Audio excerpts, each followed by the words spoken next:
आहे का? ओके. दादा मला सांगा की अतिवृष्टी अनुदान जो घोटाळा आपल्याकडे झालेला आहे त्यामध्ये जिल्हाधिकाऱ्यांची बदली झाल्यानंतर उर्वरित 6 तालुक्यांचा जो तपास आहे या घोटाळ्याचा तो अतिशय धीम्य गतीने सुरू आहे आणि विधिमंडळामध्ये या अधिवेशनामध्ये मदत आणि पुनर्वसन मंत्र्यांनी असं सांगितलं होतं की या संदर्भातील जे घोटाळेबाज समोर आलेले आहेत, दोषी ठरलेले आहेत, त्यांच्यावर गुन्हे दाखल करू.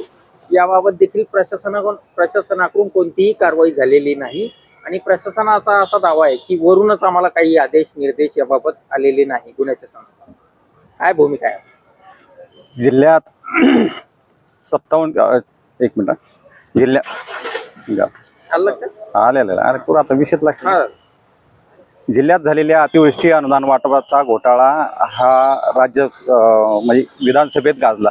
विधानसभेत गाजल्यानंतर महसूल राज्यमंत्री तसेच मदत पुनर्वसन मंत्री यांनी सभागृहाला आणि राज्यातील जनतेला आश्वासित केले होते की संबंधित दोषी अधिकारी कर्मचाऱ्यावर गुन्हे दाखल होतील, त्यांच्यावर निलंबनाची बडतर्फीची कारवाई होईल. मात्र असे होताना दिसत नाही. जिल्हाधिकाऱ्यांची बदली झाली आणि ही सर्व प्रक्रिया थंड बस्त्यात पडली असं आम्हाला वाटतंय. कारण की जिल्ह्यातील फक्त अंबड आणि घनसावंगी तालुक्याचा या चौकशी समितीने चौकशी केली. उर्वरित 6 तालुके अजूनही चौकशीच्या फेऱ्यातून बाकी आहेत. या तालुक्यामध्येही 50 कोटीपेक्षा अधिकचा घोटाळा झालेला आहे.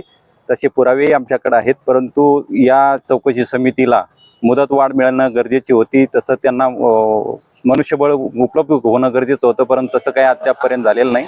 मात्र आम्ही काही यावर स्वस्थ बसलेलो नाही. माननीय उच्च न्यायालयाच्या संभाजीनगर म्हणजे औरंगाबाद खंडपीठात आम्ही या विरुद्ध याचिका दाखल करतोय. त्याच्या नकला वगैरे आम्ही गोळा करण्याचे काम सुरू केलेले आहे.